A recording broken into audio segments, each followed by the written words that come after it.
a fully elected new administration in South Korea on the back end of the current crisis, I think is quite disadvantageous to South Korea, and I worry about that too.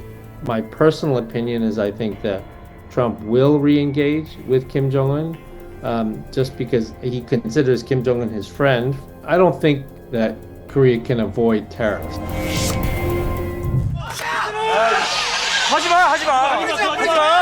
뿌리지 마!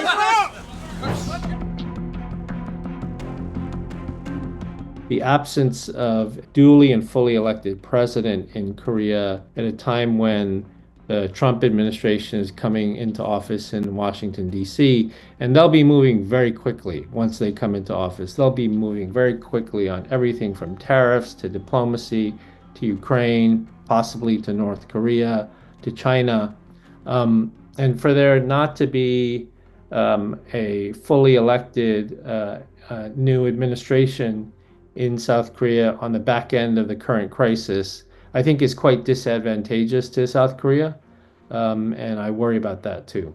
Trump might do something like declare blanket tariffs on all allies and partners on day one, but then what every leader then does is try to get in to see Trump to try to cut a separate deal underneath that, that blanket tariff, and so not having a president in place, I think again really is a disadvantage.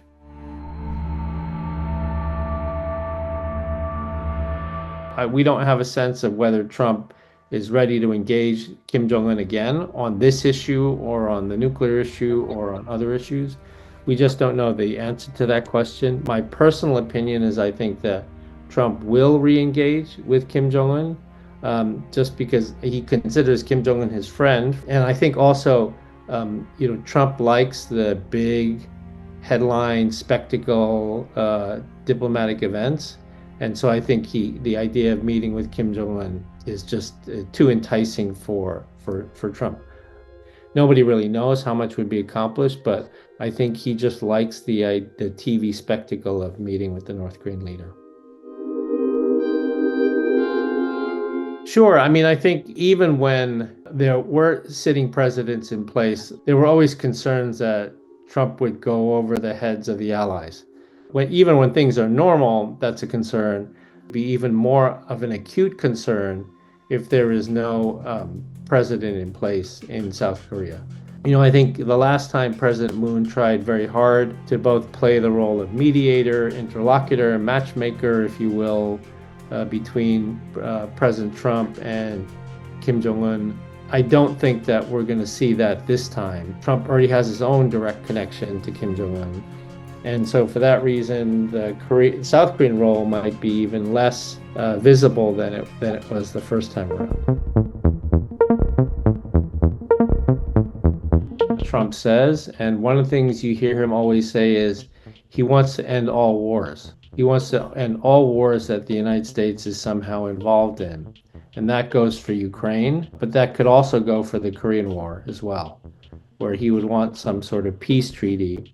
And then the question becomes, how high a price does he want North Korea to pay for a peace treaty? I think, again, what is different from 2018, 2019 is that North Korea has this very substantive relationship with Russia in which they may not be willing to pay that high a price for a peace treaty. And not willing to accept denuclearization or any of those sorts of things. So I think it's a different problem set for Trump. But the thing about Trump is that anything is possible. For example, I think the Biden administration's natural reaction to a situation like this is to consolidate the trilateral relationship among the US, Japan, and South Korea. That's sort of the natural reaction, whether you're talking about diplomacy, sanctions, whatever it might be. That is the natural reaction. But with Trump, you could get a completely different reaction. He may decide that the answer to this is not a trilateral between the US, Japan, and South Korea. He may think the answer to this is a trilateral between the United States, Russia, and North Korea. So there are completely paradigm-shifting ways that we need to think about this. I'm not saying that that's what he's going to do, but you can't rule it out as a possibility.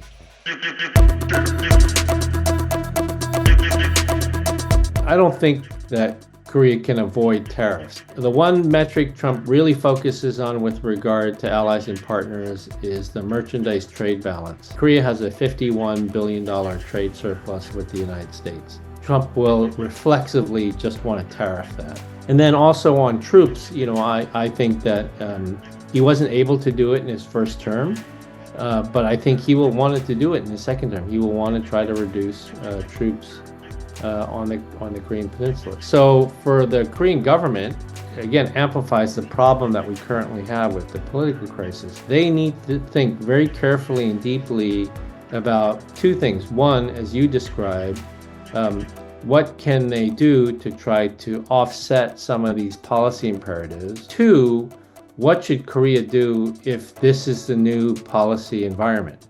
Tariffs and reducing U.S. troops. How is Korea as a country going to address those issues if they can't make them go away? And, as we started out the interview, it is very difficult to have those sorts of really paradigm shifting discussions and conversations when you don't have a government sort of firmly in place.